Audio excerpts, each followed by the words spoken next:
बिस्मिल्लाहिर्रहमानिर्रहीम। दोस्तों, आज की मेरी वीडियो उन दोस्तों के लिए है जो कि अभी बिगनर है और उनके घेरे की गुलाई में मसला आ रहा है। तो घेरा गोल करने का आज मैं आपके साथ फार्मूला शेयर करूंगा। कुछ देर की वीडियो को स्टार्ट करते हैं। सबसे पहले एक सीधी लाइन लगाएं।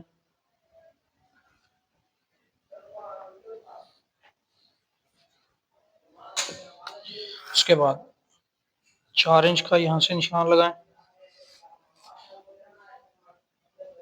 और 4 इंच का यहाँ से निशान लगाएं। यहाँ से नोक की सीध में 2 इंच का निशान लगाएं।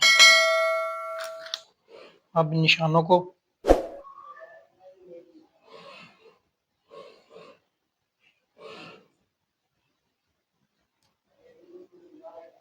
आपस में मिला दें।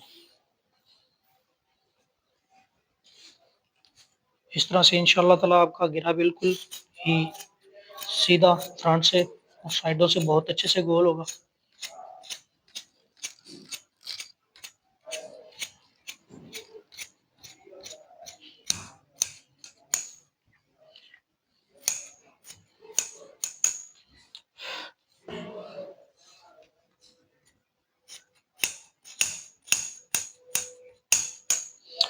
इसको चेक करते हैं।